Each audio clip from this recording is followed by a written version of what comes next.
Hello students, welcome to my nurture. मैं हूं कृष्णा। कैसे हैं आप सब लोग? मस्त, बढ़िया। तो चलो स्टार्ट करते हैं आज हम लोग हॉस्पिटल एंड क्लिनिकल फार्मेसी का chapter number 3, supply chain and inventory control. ठीक है ना, लेक्चर नंबर 1 है, जिसके अंदर आज हम लोग बेसिक समझेंगे सप्लाई चेन क्या होती है, इन्वेंट्री कंट्रोल क्या होता है, बेसिक बातें। और उसके अंदर सबसे पहली हेडिंग जो हमारे सिलेबस में है, प्रिपरेशन ऑफ ड्रग लिस्ट। क्या मतलब है इसका, ड्रग लिस्ट को तैयार करने से क्या मतलब है और ये कौन कौन सी कैटेगरी है, ये सब बातें आज इसके अंदर हम लोग करने वाले हैं। स्टार्ट करते हैं हम लोग। तो सबसे पहले हमें समझना होगा जो हमारे चैप्टर का नाम है supply chain and inventory control, मतलब क्या, हम पढ़ने क्या जा रहे हैं। ठीक है, तो यहां पे सिंपल सी बात समझो। अब पढ़ने हम ये जा रहे हैं, देखो साइंस, ये भी कहीं ना कहीं थोड़ी सी साइंस ही एक तरह की, मतलब बेसिक नॉलेज है कि हम लोग हॉस्पिटल में है, फार्मेसी के अंदर दवाइयां वगैरह लानी है या कोई सामान वगैरह लाना है।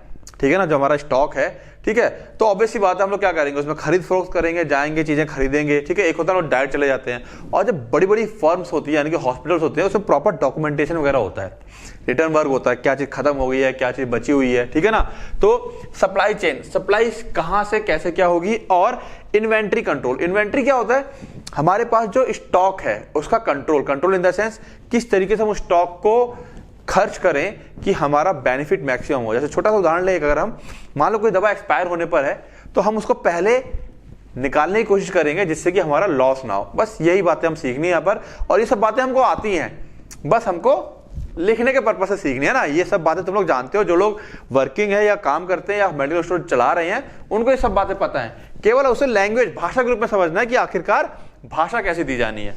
बात समझ में आ गई?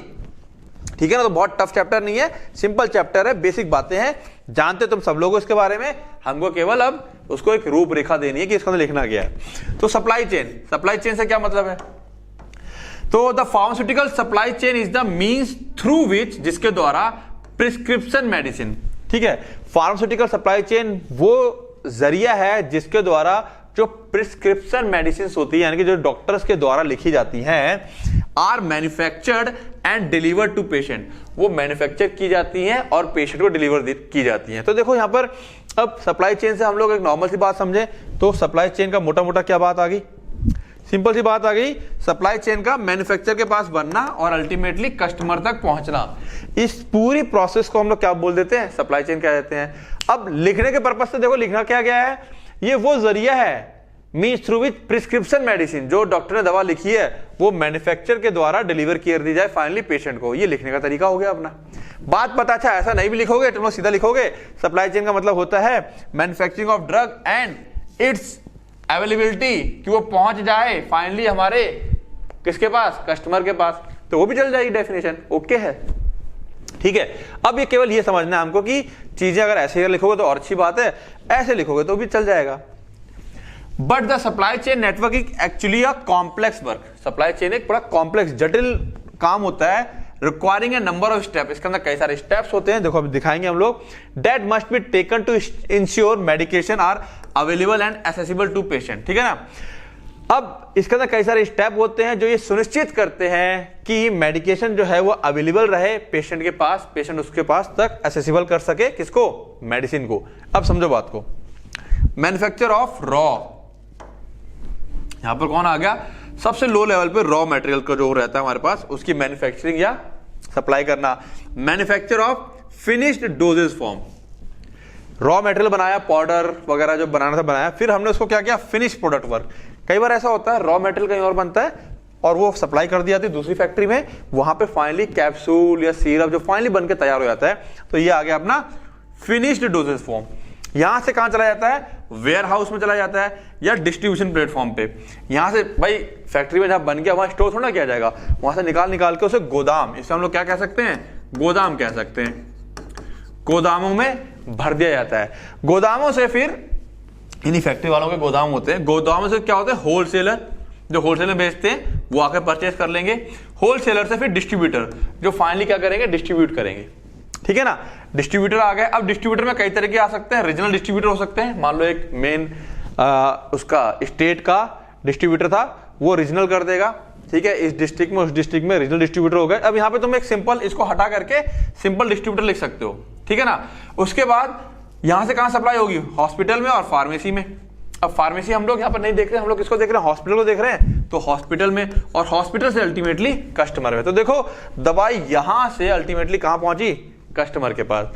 ठीक है, प्रोडक्शन का फ्लो यहां से यहां जा रहा है, इंफॉर्मेशन का ही फ्लो होता है, क्या चीज बन गई है, क्या चीज आगे जा रही है। ठीक है, तो प्रोडक्शन और प्रोडक्ट और इंफॉर्मेशन दोनों इस तरफ बढ़ती हैं, लेकिन प्रोडक्ट फ्लो जो रिटर्न वाला होता है, जो क्या होता है, रिटर्न वाला होता है। अब जो इंफॉर्मेशन कितना डिमांड चाहिए वो आगे बढ़ता बढ़ता यहां तक आता है, और फाइनेंशियल फ्लो पैसा कस्टमर से होता हुआ अल्टीमेटली धीरे धीरे यहां तक आ रहा है। बात समझ में आ रही है, ठीक है ना। तो कहीं ना कहीं प्रोडक्ट इस तरफ बढ़ रहा है और फाइनेंशियल फ्लो यानी कि कैश इस तरफ आ रहा है। तो ये छोटा सा एक रूपरेखा है, हम सबको पता है ऐसा होता है, बस इसको दिमाग में सेट कर लेना है। बहुत आराम से धीमे से पढ़ोगे तो एक ही बार पढ़ लोगे और फिर आखिरी तक काम दे जाएगा, अगर आराम से पढ़ोगे तो, भड़बड़ाना नहीं बिल्कुल भी। अब आगे आते हैं, क्या कह रहा है, the pharma supply chain consist of all the partner involve in the drug manufacturing. Pharma की जो सप्लाई चेन होती है उसके अंदर वो सारे पार्टनर्स होते हैं जो ड्रग मैन्युफैक्चरिंग में और डिस्ट्रीब्यूशन प्रोसेस में, ठीक है, इन्वॉल्व होते हैं, starting from raw material and ending with the patient. ये सब लोग सप्लाई चेन के अंदर काउंट किए जाते हैं, ठीक है ना। तो फार्मा की सप्लाई चेन में मैन्युफैक्चरिंग से लेकर के डिस्ट्रीब्यूशन सब कुछ रहेगा। स्टार्ट होता है रॉ मटेरियल का बनना और अंत होता है इसका पेशेंट तक पहुंचना। ये पूरी की पूरी क्या कहलाती है, सप्लाई चेन कहलाएगी। बात समझ में आ रही है, ठीक है। अब देखो सप्लाई चेन मैनेजमेंट, इस चेन का मैनेजमेंट, ये समझने के लिए बातें हैं। The supply chain management was first coined by Keith Oliver in year 1982। पहली बार कुछ ऐसा इन्होंने क्या किया था, नाम दे दे कि हाँ सप्लाई चेन मैनेजमेंट जैसी चीज भी है, होनी चाहिए, जिससे कि क्या हो कि जो दवाइयों का डिस्ट्रीब्यूशन है, उनका जो इन्वेंट्री कंट्रोल वगैरह है वो क्या हो सके, प्रॉपर हो सके। तो उन्होंने एक टर्म दे दिया सप्लाई चेन मैनेजमेंट। होता क्या है इसके अंदर, ऑब्वियस सी बात है, ये पूरा मैनेज करना है।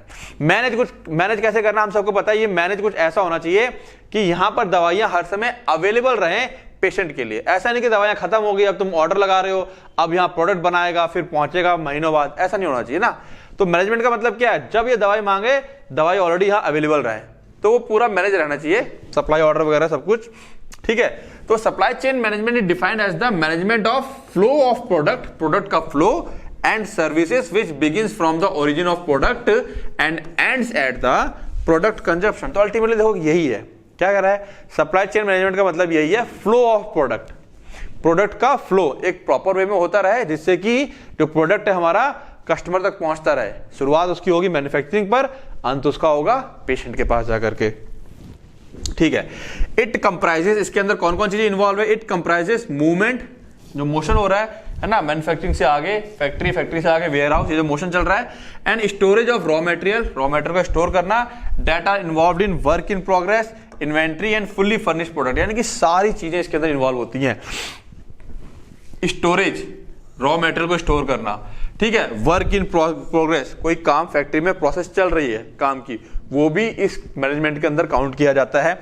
इन्वेंट्री, क्या चीज स्टॉक में है, और फुल्ली फर्निश्ड प्रोडक्ट, जो फाइनली प्रोडक्ट हमारे बन करके तैयार हो गए हैं, ये सब के सब इस मैनेजमेंट के अंदर काउंट किए जाते हैं। क्लियर है।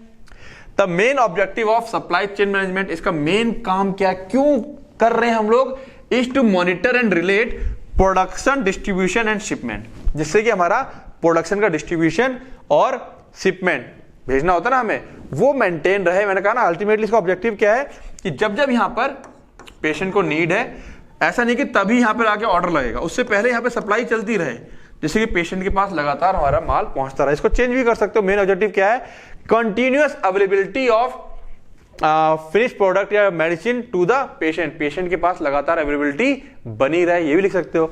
वो इसका मतलब है। मॉनिटर करता रहता है, रिलेट प्रोडक्शन, क्या प्रोडक्शन हो रहा है, क्या डिस्ट्रीब्यूशन हो रहा है, क्या शिपमेंट हो रहा है ना, उसको आपस में रिलेट करना, क्योंकि जो प्रोडक्ट होगा वही डिस्ट्रीब्यूट होगा, वही आगे जाके शिपमेंट मतलब आगे मूव करेगा। तो मेन ऑब्जेक्टिव इसका ये होता है। बात समझ में आ रही है, क्लियर है। तो अब मेरे ख्याल से सप्लाई चेन और सप्लाई चेन मैनेजमेंट वाला कॉन्सेप्ट क्लियर हो गया, जो हमारे चैप्टर की मेन हेडिंग है, ठीक है। नेक्स्ट आते हैं हमारे पास, अगली हेडिंग है इन्वेंट्री, है ना, सप्लाई चेन एंड इन्वेंट्री। तो इन्वेंट्री का पहले मतलब समझ लो। बच्चा इन्वेंट्री पढ़ता रहता भूल जाता है इन्वेंट्री क्या। इन्वेंट्री इज द गुड्स क्या होते हैं, सामान। गुड्स क्या है, सामान और material. A business intend to sell, intent मतलब जो उसकी चाहत है बेचने की, to customer for profit. Inventory वो सारा सामान है जो एक बिजनेस बेचना चाहता है कस्टमर को अपने प्रॉफिट के लिए, वो हर एक चीज क्या है, इन्वेंट्री कहलाती है। हॉस्पिटल फार्मेसी में दवाइयां इन्वेंट्री हो जाएगा, हॉस्पिटल फार्मेसी में ये मटेरियल क्या हो जाएगा, ये मटेरियल क्या हो जाएंगी, मेडिसिन हो जाएंगी, है ना। तो यहाँ पर एक जनरल डेफिनेशन है इन्वेंट्री की। इन्वेंट्री का इस्तेमाल हर जगह होता है, हॉस्पिटल फार्मेसी में नहीं, जहां जहां बिजनेस होगा वहां इन्वेंट्री वर्ड का यूज होता है। तो हम लोग यहाँ पे इन्वेंट्री का मतलब हमारे लिए क्या हो जाएगा, मेडिसिन हो गया, ठीक है, मेडिकल इक्विपमेंट आ गए, यानी कि सीधा हम एक बड़ी भाषा में लिख दें फार्मास्यूटिकल प्रोडक्ट लिख दें, यहां पर केवल सब आया था उसके अंदर।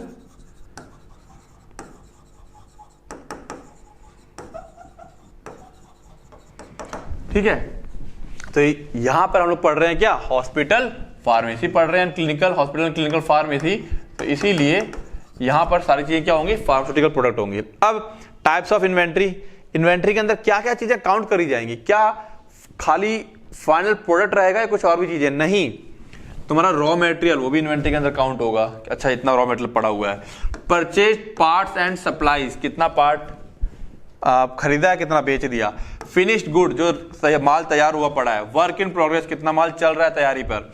आइटम बीइंग ट्रांसपोर्टेड, जो ट्रांसपोर्ट किया जा रहा है, रास्ते में है। टूल्स एंड इक्विपमेंट जो हमने लगा रखे हैं, ये सब हमारा इन्वेंट्री के अंदर काउंट होता है ना, क्योंकि इन्वेंट्री एक बड़े लेवल की चीज है। तो फिलहाल लेकिन हमारे पास यहाँ पर क्या है, हमारे हॉस्पिटल फार्मेसी के लिए हमें केवल क्या ध्यान रखना है, इन्वेंट्री हमारी क्या है यहाँ पर, फार्मास्यूटिकल प्रोडक्ट्स जो कि हमारे हॉस्पिटल फार्मेसी से आगे सप्लाई किए जाएंगे, वो हमारी यहाँ पर क्या होगी, इन्वेंट्री होगी। बात समझ में आ गई। अब छोड़ना हमको यहाँ पर इसकी जरूरत है, ट्रांसपोर्ट वगैरह थोड़ा करना हमको यहाँ पर, ठीक है ना।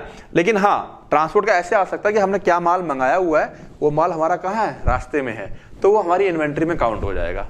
बात समझ में आ रही है।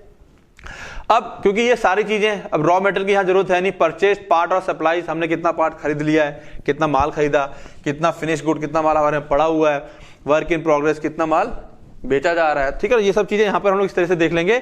अब इन्वेंट्री कंट्रोल, इसका भी कंट्रोल बहुत जरूरी है। क्यों? Inventory control is the process of managing inventory in order to meet customer demand. क्योंकि हम कंट्रोल नहीं करेंगे, मतलब हमें यही नहीं पता है कितना माल बचा है, कितना खप गया है, तो मान लो कल को कस्टमर आया, इमरजेंसी थी, मेडिसिन है ही नहीं, तो इसीलिए इन्वेंट्री कंट्रोल जरूरी है, जिससे कि हर समय दवाइयां अवेलेबल रहें पेशेंट के लिए, ठीक है ना। तो लिखा हुआ है inventory control is the process of managing inventory, inventory को मैनेज करना है, कंट्रोल करना है, इन ऑर्डर टू मीट मतलब मिलना, जिससे कि कस्टमर की जो डिमांड है उसके मुलाकात हो सके, है ना, इंग्लिश ऐसी बनती है। तो मुलाकात का मतलब है जो मेरी जरूरत है उसके हिसाब से मेरे को वो चीज मिलती रहे, किसको, कस्टमर को, at the lowest possible cost, जितना संभव हो सके कम कीमत पर, and with the minimum of investment, और इन्वेस्टमेंट ना के बराबर। अब ना के बराबर ये नहीं कि जीरो इन्वेस्टमेंट, मतलब कई बार होता है ना, कुछ लोग होते हैं कि यार धंधे में पैसा तो बहुत लगा दिया, प्रॉफिट नहीं आ रहा, कुछ लोग होते हैं थोड़ा लगाया, प्रॉफिट बहुत आ रहा है। यही मैनेजमेंट होता है, कितना माल रखें, एक्स्ट्रा स्टॉक ना करें। अब तुमने रखा हुआ ढेर सारा माल, साल भर का माल मंगा के रख लिया है, कुछ लोग 2-2 महीने का मंगा के रखते हैं, तो ये सब चीजें क्या होती है, इन्वेंट्री कंट्रोल के अंदर आती है, ठीक है। Unlike many factors in pharmacy, inventory is a controllable. कई फैक्टर्स की तरह इन्वेंट्री भी क्या है, कंट्रोलेबल है, कंट्रोल कर सकते हैं इसको हम लोग। The pharmacy decides how much inventory investment to make. Pharmacy decide करती है कि कितना इन्वेंट्री, अब बार बार इन्वेंट्री मतलब समझ गए ना, इन्वेंट्री पढ़ लो, सामान, और यहां पर क्या है, pharmaceutical product.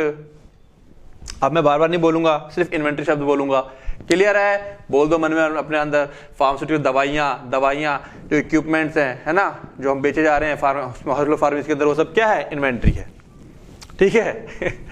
The pharmacy decides how much inventory, कितनी इन्वेंट्री इन्वेस्ट करनी है, to make, when to reorder, and in what quantity. Pharmacy decide करती है कि कितना इन्वेस्टमेंट करना है इन्वेंट्री में, ठीक है, कितना रीऑर्डर, कब दोबारा से उसको ऑर्डर लगाना है कि खत्म होने की कगार पर है, ये सब पढ़ेंगे। कितने लेवल, मतलब है ना कि खत्म होने से पहले उसको ऑर्डर करना होता है, पूरा खत्म होने के वक्त नहीं।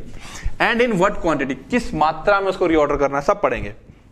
A successful implemented inventory, implemented मतलब जो सक्सेसफुली लागू की गई inventory control program, takes into account such things as purchasing goods.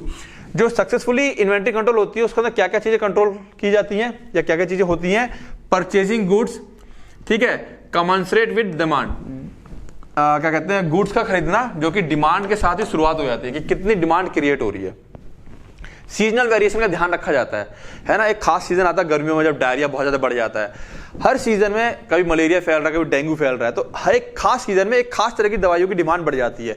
वो भी दिमाग में रखना है कि अच्छा वो नोट रहता है पूरा, अच्छा ये टाइम आ गया, ये सीजन आ गया, वो सब वहाँ पर रिकॉर्ड फॉर्म में रहता है। अच्छा ये सीजन आ रहा है, इस टाइम पे डेंगू फैलता है, मलेरिया फैलता है, इस दवाई की डिमांड को बढ़ा दो और इसकी परचेजिंग ज्यादा कर लो। सीजनल वेरिएशन हो गया, चेंजिंग यूजेस पैटर्न, कई बार पैटर्न का यूज का पैटर्न बदल जाता है। मान लो अचानक से हम पहले कुछ और इस्तेमाल कर रहे थे, सेम बीमारी के लिए अब एक नई तरह की ड्रग्स आ गई है मार्केट में, तो उसको ज्यादा इस्तेमाल होने लगा अचानक से, पुरानी दवाई का इस्तेमाल हो ही नहीं रहा, ठीक है ना। तो चेंज पैटर्न कई बार चेंज होता है। एंड मॉनिटरिंग फॉर पिलफ्रेज को मॉनिटर करना, कितनी चीजें सिरप आए टूट फूट गए, पत्ते फट गए, है ना, मतलब कि खराब हो गया। पिलफ्रेज का सिंपल मतलब दवाइयां कितनी खराब हो रही है, ये सब भी कंट्रोल करना है। खराब का मतलब कई बार कुछ दवाइयां ऐसी होती है जो एक्सपायर हो जाती है, बिकती नहीं है ना। The challenge of productive inventory management, productive मतलब बहुत अच्छे से इन्वेंट्री मैनेजमेंट, उसमें चैलेंज क्या है, सबसे ज्यादा क्या दिक्कत आती है, is to support and upward trends in sales while keeping the investment at lowest. हमको क्या इसमें देखना है कि हमारा सेल अच्छी होती रहे और इन्वेस्टमेंट हमें ज्यादा ना करना पड़े। मैंने बताया ना कि 5 साल का इन्वेस्टमेंट कर लिया, पूरे साल का इन्वेस्टमेंट कर लिया, ऐसा नहीं। हमको सेल ज्यादा रखनी है और स्टॉक कम से कम रखना है, और इतना भी कम नहीं रखना कि खत्म हो जाए। यही तो चीज है सारी इन्वेंट्री की, ठीक है। Lowest level consistent with adequate customer service, जो कि कस्टमर सर्विस के साथ एडुकेट रहे, पर्याप्त रहे, है ना। स्टॉक बहुत ज्यादा नहीं रखना है कि पूरा पैसा यहीं लगा दिया, इतना कम भी नहीं रखना है कि कस्टमर आया माल खत्म, ऐसा भी नहीं रखना है ना। बात समझ में आ रही है। तो ये था हमारा इन्वेंट्री कंट्रोल। अब effective management of medicine supply in hospital, या हम कह सकते हैं, ठीक है, जो मेडिसिन की सप्लाई को इफेक्टिवली अगर हॉस्पिटल में रखना है हमें, तो कुछ बातों का ध्यान रखना होता है। किन बातों का? Following step should be followed for effective management of medicine supply in hospital. Hospital के अंदर अगर हमें दवाइयों की क्या रखना है, इफेक्टिव रखना है कि वो पर्याप्त मात्रा में हर समय बनी रहे, कभी कम ना पड़े, ठीक है, और बहुत ज्यादा इन्वेस्टमेंट भी ना हो। तो कुछ बातों का ध्यान रखना है। सबसे पहले प्रिपरेशन ऑफ ड्रग लिस्ट, हमारे को उस हॉस्पिटल में इस्तेमाल होने वाली दवाइयों की एक लिस्ट हमारे पास पक्का होनी चाहिए कि कौन सी दवाइयां अक्सर इस्तेमाल होती है। मान लो अस्पताल है हड्डियों का, तो उसमें भैया कैंसर की दवाइयों का क्या मतलब है, कोई मतलब नहीं है। बात समझ में आ रही हो। एक जनरल हॉस्पिटल है, ठीक है, तो उसमें सब तरह के मरीज आ रहे हैं, तो इसीलिए एक हम यहां पर बात करेंगे एक जनरल हॉस्पिटल की, जहां पर हर एक तरह के पेशेंट आते हैं। तो जहां पर हम क्या है, प्रिपरेशन ऑफ ड्रग लिस्ट, यही अपनी सबसे पहले हेडिंग भी है सिलेबस की। बात समझ में आ रही है। तो ड्रग की लिस्ट तैयार होनी चाहिए उस हॉस्पिटल के लिए। Then procedure for drug purchase, इसको हम प्रोक्यूरमेंट भी कहते हैं, स्टोरेज और डिस्पेंसिंग, ठीक है। तो स्टोरेज और डिस्पेंसिंग तो नहीं, लेकिन हाँ procedure for drug purchase, drug को कैसे परचेज किया जाए उसका प्रोसीजर, ये अपनी सेकंड हेडिंग है। Then inventory control and techniques, जब परचेज कर लिया तो हमको फिर इन्वेंट्री को कंट्रोल करना है, ठीक है। देन इन्वेंट्री मैनेजमेंट, ये सारे क्या है, धीरे धीरे करके अपने स्टेप आएंगे अपने जो सिलेबस है, ठीक है। तो आज इस लेक्चर में हम लोग क्या देखेंगे, प्रिपरेशन ऑफ ड्रग लिस्ट। बहुत सिंपल है, यहां पर कुछ करना नहीं है, लर्निंग वाला पार्ट ज्यादा है। तो सप्लाई चेन मैनेजमेंट, इन्वेंट्री और इन्वेंट्री कंट्रोल, बात समझ में आ गई है। बिल्कुल दिमाग में एकदम सेट कर लो, चाहो तो वीडियो पॉज कर लो। दोनों 4 चीजें, सप्लाई चेन क्या होती है, सप्लाई चेन मैनेजमेंट, इन्वेंट्री और इन्वेंट्री कंट्रोल, 4 चीजें दिमाग में सेट कर लो, ठीक है। आगे आते हैं। प्रिपरेशन ऑफ ड्रग लिस्ट, क्या मतलब है इसका? तो कह रहा है drug list is prepared in 2 step, है ना, 2 स्टेप में प्रिपेयर की जाती है drug list. First list is prepared by nurse in hospital.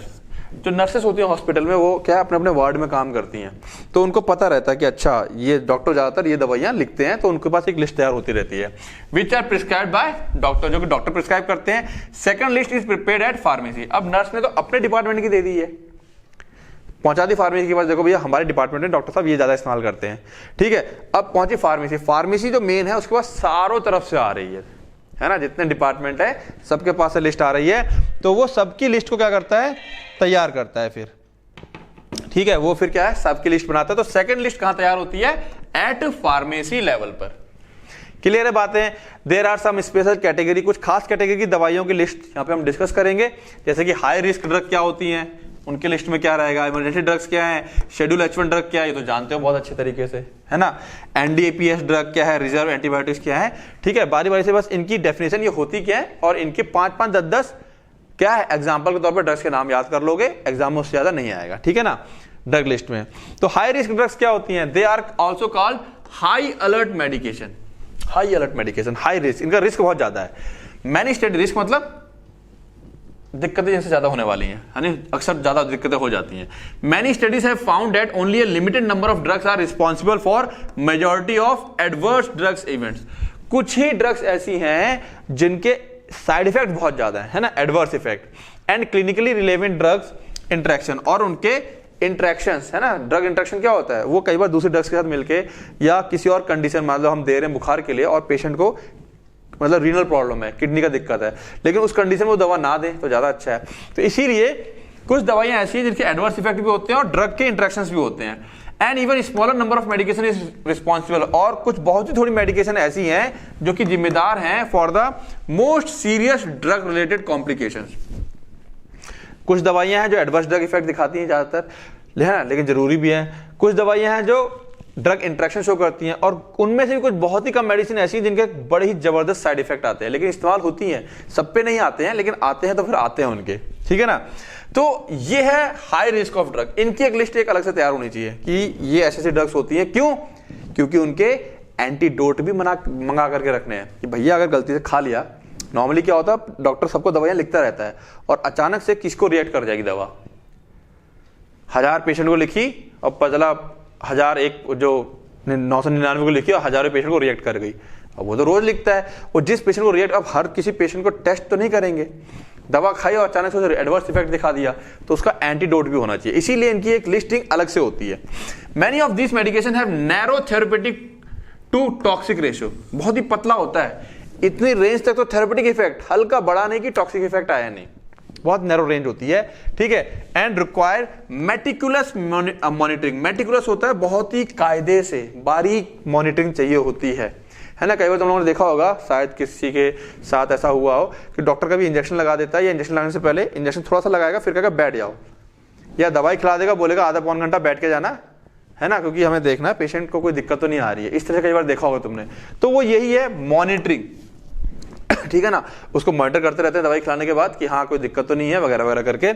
Example क्या है, दिस मेडिकेशन इंक्लूड्स, इसमें ज्यादातर कौन से आते हैं, एंटीकोगुलेंट्स आते हैं, एंटी हाइपरटेंसिव्स आते हैं, कार्बामेजिपिन आते हैं, डिजॉक्सिन्स आता है, नार्कोटिक एनाल्जेसिक्स आते हैं, नॉन स्टेरॉइडल एंटी इंफ्लेमेटरी आ जाते हैं, ठीक है, और थियोफाइलिन आ जाते हैं। और नीचे ये कुछ इसके एग्जाम्पल है। तो कोई गिनती के 5 से 10 याद कर लो, पर्याप्त है, ठीक है। उसके बारे में बताओगे पहले होते क्या है और नीचे एग्जांपल दे दोगे। इसी तरह सबका करना है। तो हो गया अभी आसान चैप्टर, ठीक है।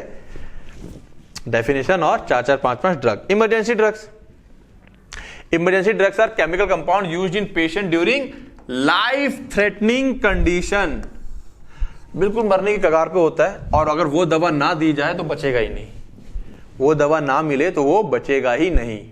That is called emergency drug. Emergency के टाइम पे चलती है। कई बार देखा होगा तुम लोग मूवीज वगैरह में देखते होगे, पेशेंट को पंप वो कर रहे हैं, इलेक्ट्रिक शॉक दे रहे हैं चेस्ट वाला, फिर डॉक्टर कहता नहीं हुआ तो एक इंजेक्शन भरता डॉक्टर और एकदम लगा देता है यहाँ पर ना, इस तरह दिखाते हैं, सीधा वो कहाँ लगता है, हार्ट के मसल्स पे जाकर के। तो वो इमरजेंसी ड्रग्स होती हैं वो, एंड सबसे आखिरी में इस्तेमाल होगा, एकदम से इस्तेमाल नहीं होता है कि पेशेंट अब जाने वाला बस अब इस्तेमाल कर लो, क्योंकि अगर ये दवा नहीं बचा पाई फिर पेशेंट नहीं बचेगा। क्लियर है बातें? That is called emergency drug. Simple हो गया। Immunity drugs are needed for effective management of patient in, sorry immunity आ गया, गलत है ये, इमरजेंसी ड्रग आएगा यहाँ पर, क्या आएगा, emergency. Emergency drugs are needed for effective management of patient in ICU, intensive care unit. खासकर कहां चाहिए होता है, आईसीयू में चाहिए होता है। Since non availability of emergency drug में कॉज मॉर्टेलिटी, मौत हो जाएगी, एंड मॉर्बिडिटी या डिजीज कंडीशन बढ़ सकती है, they should always in stock. उसको हमेशा स्टॉक में होना है, चाहे भले बाद में एक्सपायर हो जाए, उनको होना ही है हमेशा स्टॉक में। कुछ एग्जांपल दे दिए यहाँ पर, ठीक है, एमिनोफाइलिन, एम्फेटामिन सल्फेट, जो तुमको मन लगे पढ़ना। देखो एक बार रीड सबको करना, क्यों जैसे कि मैग्नीटॉल इंजेक्शन, तुम लोगों के कुछ दवाइयां ना पड़ी पढ़ाई आ जाएंगी, पेंटोबार्बिटल आ गया, ठीक है, हेपारिन आ गया, कुछ एपिनेफ्रिन आ गया, कुछ चीजें तुम्हारी पढ़ी पढ़ाई होंगी, अरे यार ये तो मैं जानता हूं। तो जो पढ़ी पढ़ाई चीजें हैं उनको याद करना आसान होता है, तो रीड एक बार सबको करोगे, और जितने लगते हैं कि हाँ इंजेक्शन हमारे पड़े, और कैफीन लो, कैफीन सोडियम बेंजोएट, कैफीन कहाँ पाया जाता है अपना कॉफी वगैरह में, ठीक है। तो जो दवाइयां तुम इजीली याद रख सकते हो उनको ही याद करोगे, एक्स्ट्रा याद नहीं करोगे। कुछ फार्मास्यूटिकल एड्स हैं, सिरिंजेस हमेशा होनी चाहिए, नीडल्स हर एक साइज की हमेशा होनी चाहिए। ऑक्सीजन कैथेटर हमेशा होने चाहिए, यूरिन कैथेटर हमेशा होने चाहिए, ठीक है। स्टेराइल संक्शन कैथेटर, रेजर और ब्लेड स्टेर, ये कुछ ऐसी जो हमेशा होने चाहिए। बर्न शीट, कब किस समय बर्न पेशेंट आ जाएगा पता ही नहीं है, तो बर्न शीट हमेशा अवेलेबल होने चाहिए, ठीक है ना। थर्ड शेड्यूल H1, इसको तो भैया जानते हो बहुत अच्छी तरीके से, ठीक है। इसको तो कहां का पढ़ लिया है, शेड्यूल H1 फार्माकोलॉजी में पढ़ा। शेड्यूल H1 हमने और कहां पढ़ लिया, बोलो बोलो, फार्मेसी लॉ एंड एथिक्स में, ठीक है। तो H1 को हम बहुत अच्छे से जानते हैं, ये उसके एग्जांपल है। तो H1 किस लिए होते हैं, हमारे कुछ खास एंटीबायोटिक्स हैं। Drugs comprise of sensitive antibiotics, कौन से होते हैं, जिनके ऊपर कंट्रोल करती है ना गवर्नमेंट की, हर कोई ऐसी ना खाए, या हैबिट फॉर्म मेडिकेशंस होती हैं। And drugs with severe side effect, इनके सीवियर साइड इफेक्ट भी हो सकते हैं इफ यूज विदाउट सुपरविजन, अगर बिना डॉक्टर की सलाह के लोगे तो इसे सीवियर साइड इफेक्ट भी हो सकते हैं। And prescription of A registered medical practitioner, ठीक है ना। अगर हम इसको बिना सुपरविजन, बिना देख रेख के और बिना प्रिस्क्रिप्शन के लेते हैं तो इसके साइड इफेक्ट देखने को मिल सकते हैं। और ये तमाम इसके क्या है, H1 के एग्जाम्पल है, ये तो याद ही होंगे, पुराने वाले जो याद है वही लिख देना, क्लियर है। तो एक्स्ट्रा याद करने की जरूरत नहीं है, ये हो गया खटाक से अपना।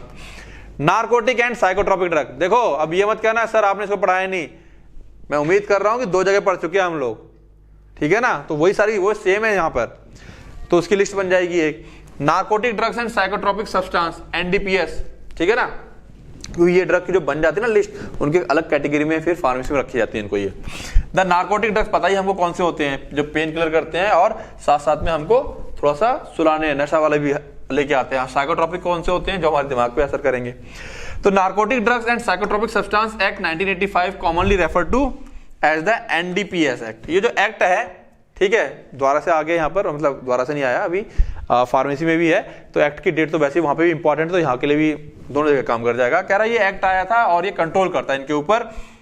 Is an act of parliament of India that prohibit मतलब रोकता है किसी पर्सन को प्रोडक्शन ऑफ मैन्युफैक्चरिंग या cultivation, possession, sale, purchasing, transport, storage and consumption of any narcotic drug और साइकोट्रोपिक सब्सटेंस। ये जो एक्ट है ये किसी भी इंसान को, है ना, क्या करने से रोकेगा भाई, आप उसे प्रोडक्शन नहीं कर सकते, उसकी मैन्युफैक्चरिंग नहीं कर सकते, कल्टीवेशन नहीं कर सकते, रख नहीं सकते अपने पास, सेल नहीं कर सकते, परचेज नहीं कर सकते, ट्रांसपोर्ट नहीं कर सकते, स्टोर नहीं कर सकते, कंज्यूम नहीं कर सकते, ठीक है।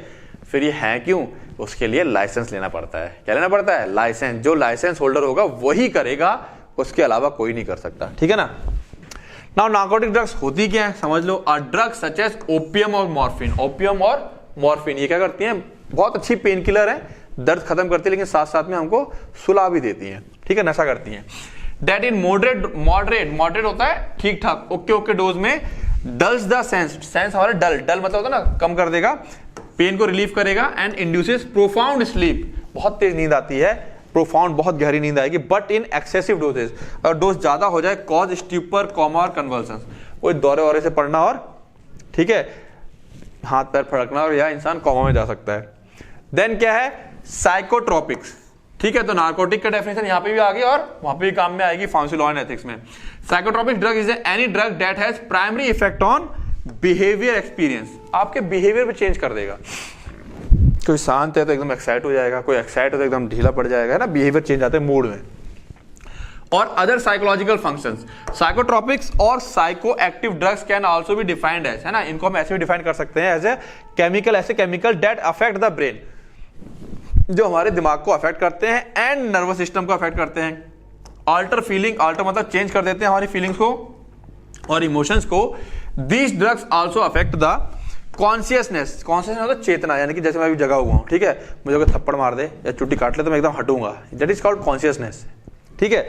जब यही चीज है ना, तो ये हमारे इस कॉन्शियसनेस को भी अफेक्ट करता है, ठीक है, इन वेरियस वे, कई तरीके से। A broad range of these drugs, एक बहुत बड़ी रेंज है इस ड्रग की, is used in emotional and mental illness, जो इमोशनल और मेंटल इलनेस होती है उसमें एक बहुत बड़ी कैटेगरी है इन ड्रग्स की जो कि इस्तेमाल की जाती है।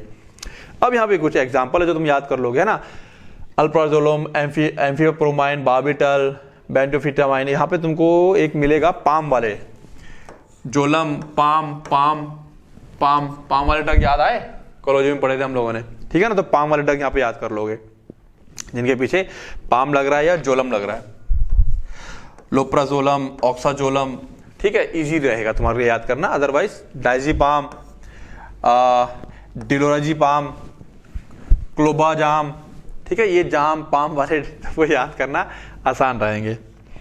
नेक्स्ट है, ये सारे एग्जांपल है इसके, ठीक है, एमडीए, पीएमए, एमडीएमए या एमडीएमए वगैरह का इनके फुल फॉर्म याद कर लोगे।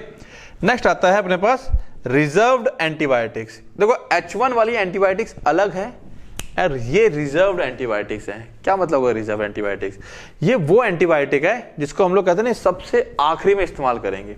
आखिरी में इन द सेंस ये वो एंटीबायोटिक होते हैं जब पहले नॉर्मली हम छोटी मोटी स्टार्टिंग में छोटी मोटी एंटीबायोटिक से स्टार्ट करते हैं, जब ट्रीटमेंट पेशेंट उससे ठीक नहीं हो रहा। क्यों? क्योंकि जो बैक्टीरिया है वो उन एंटीबायोटिक्स के लिए रेजिस्टेंट हो गया है। जैसे देखा ना आजकल मच्छरों के आजकल मीम चलते हैं, मच्छर आकर के कॉइल के ऊपर बैठा हुआ है और उसमें लिखा होता है मैं तो नशा कर लिया मैंने, है ना, कुछ टाइप मीम्स वगैरह आते हैं। ठीक है, तो इसी तरह बैक्टीरिया होते हैं कुछ एंटीबायोटिक्स के लिए रेजिस्टेंट हो जाते हैं, तो वो खाओगे तो फर्क नहीं पड़ेगा। फिर अल्टीमेटली जब किसी एंटीबायोटिक ठीक नहीं होंगे तब फिर इन एंटीबायोटिक का इस्तेमाल किया जाता है। ठीक है, ये एंटीबायोटिक किसी के लिए भी रेजिस्टेंट नहीं है, ये जाके मार ही डालेंगे जाके सीधा। ठीक है, this group include antibiotic and antibiotic class that should be reserve. ये इसके अंदर वो एंटीबायोटिक्स है, एंटीबायोटिक क्लास है जो कि रिजर्व रखी गई है फॉर ट्रीटमेंट ऑफ कंफर्म्ड और suspected infection due to multi drug resistant organism. Multi drug resistant ऐसा ऑर्गेनिज्म जो कई सारी ड्रग्स के लिए रजिस्ट हो चुका है, फर्क नहीं पड़ता उसको, कोई भी खिला दो हम नहीं मरेंगे, हम बीमारी हैं मतलब बीमार करके मानेंगे। ठीक है, तो ऐसे ऑर्गेनिज्म जो कई सारी ड्रग्स के लिए रजिस्ट हो गए हैं, उन्हें फर्क नहीं पड़ रहा। ठीक है, तब हम इनका इस्तेमाल करेंगे। Reserve group antibiotic should be treated as last resort, सबसे आखिरी में हमारा ब्रह्मास्त्र होगा। Option since these are used when all other alternative have failed, ये तब इस्तेमाल किया जाता है जब सब कोई फेल हो जाएगा, तब हमारा ब्रह्मास्त्र चलेगा रिजर्व एंटीबायोटिक का। ठीक है, सम एग्जांपल है एजिट्रोनाम। अब जिसमें देखो तुम्हें बताऊंगा कुछ कॉमन से, कोलिस्टीन जैसे सेफ्टोलोजुलोन और टेजोबैक्टम बड़ा चलता है आजकल, जो लोग मेडिकल वगैरह में बैठते हैं उनको पता होगा। देन यहाँ पर आ जाए हम लोग, और कौन कौन है, कोलिस्टीन आ गया, सेफ्टाजिडीम आ गया, एविबैक्टम, ये आजकल कॉम्बिनेशन चल रहे हैं, देख रहे हो। देन यहाँ पर याद कुछ भी कर लो, मैं वो बता रहा हूँ, लिंजोलिड। ठीक है, ये मैं वो बता रहा हूँ जो कॉमन मार्केट में मैंने भी देखे हैं, ठीक है, और काफी चलते हैं। ओके, ठीक है, तो ये अपना क्या है, कुछ कॉमन से एग्जांपल है, 8-10 याद कर लोगे, मेरे को जो समझ में आए मैंने टिक करे, जो कॉमन से मार्केट में मिलते हैं, तुम कोई भी 5 से 10 याद कर लोगे। ठीक है ना, तो बस यही था अपना, अब तो कुछ और है नहीं, यही था अपना लेक्चर, और ये है अपना माइंड नर्चर का के बारे में बातें। ठीक है, तो ये लेक्चर में कुछ नहीं था, इस चैप्टर में भी कुछ नहीं है, लेकिन हाँ टर्मिनोलॉजीज हैं कि किसके लिए क्या कहेंगे, बातें से इस चैप्टर की, जो इस चैप्टर में लगभग तुम्हें सारी बातें आती हैं और पता है, लेकिन लर्न करना पड़ेगा कि इसके अंदर ये है, इसके अंदर ये है, इसको ये कहते हैं और इसको ये कहते हैं। बात समझ में आ रही है? ठीक है, और फिर से बता दूं मैं, नोट्स का लिंक डिस्क्रिप्शन में दिया हुआ है, ये मेरा नंबर है। ठीक है, कॉल करें। बहुत से बच्चों को बहुत सारे डाउट होते हैं, मुझे कॉल करते हैं, मुझे बहुत खुशी होती है जब आप लोग कॉल करते हो बिना डरे बिना झिझके। बहुत से बच्चे कहते हैं सर मैं हफ्ते भर से सोच रहा था, महीने भर से सोच रहा था आपको कॉल करूं कि मैं भैया मैं फोन पे हूं, मैं मेरे से क्यों डर रहे हो, खा थोड़ा जाऊंगा मैं। बात करो, कोई प्रॉब्लम आती है तो बात करो। ठीक है ना, बाद बाकी ये अपना ऐप है, इसका यूज करिए अगर यूज करना है तो। ठीक है ना, जहां पे आपको काफी सारी फैसिलिटीज मिल जाती हैं पढ़ाई के लिए, और रिवीजन करते रहें। All the best.